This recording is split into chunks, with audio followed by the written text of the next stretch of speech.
the shop. In this video I'm going to be making the basic tools that I need to make an aluminum car body from scratch. So I'm going to be modifying this Harbor Freight English wheel, I'm going to make this shrinking sump, sandbag, and metal mallet.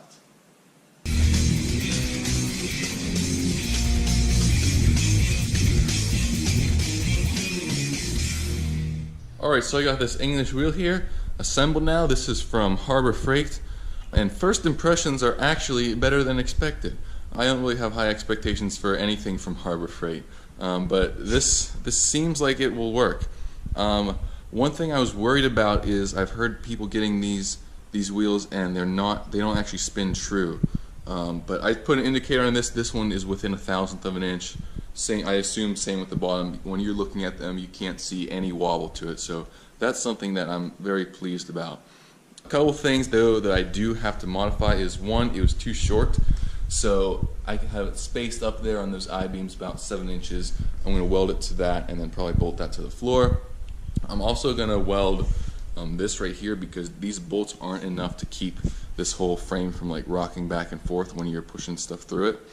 The biggest issue though is this whole upper frame here. It just doesn't have any rigidity to it. As soon as you stick any sheet metal in here, it just opens right up, and like you can't get enough pressure on there to actually control what you're doing. So the way I'm going to fix that is, what some people do is they'll make some truss system here, put like a spine on the back, anything to make this stronger here.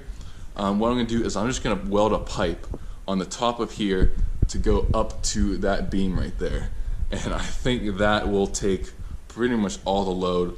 This will just hold it in place, and that should fix the flexing problem. So I'm going to get to that right now.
Alright, so I've got my tools pretty much made here.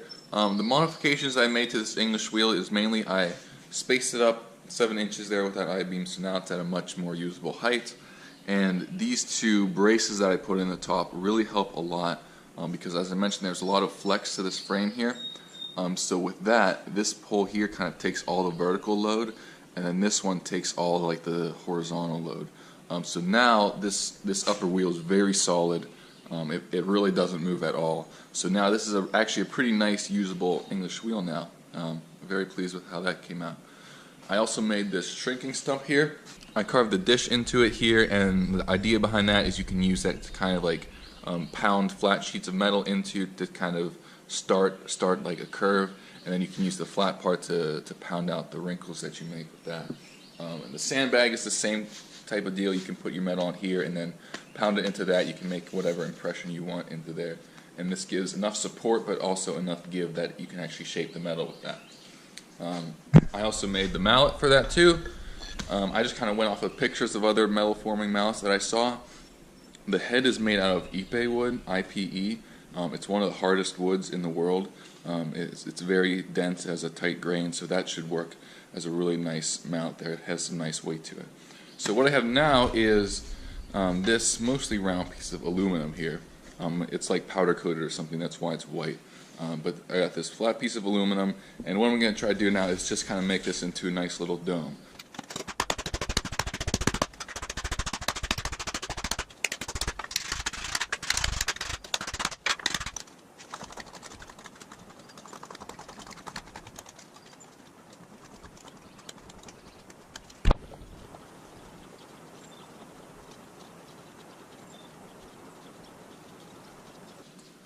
Alright, so before too much time there, you can see I got a nice kind of domed shape out of this once flat piece of aluminum. Alright, so now that I have pretty much all my tools in place, I'm going to be ready pretty soon to start making the actual panels for this. Unfortunately, this Harbor Freight English wheel only comes with one of these lower anvils, and this one has too high of a crown to really do much with. I want to make this hood. This is one of the first like curved pieces I want to make, and this has like a very gentle curve to it. So I need a lower wheel with like a large radius to it for that. So that one's not really going to work. Over here I do have the aluminum. As you can see, I made a little window right here just because I couldn't wait to look at it. I have 5 4-foot by 8-foot sheets of that, and it's 63 thousandths thick, I believe. So that should be more than enough to get started with.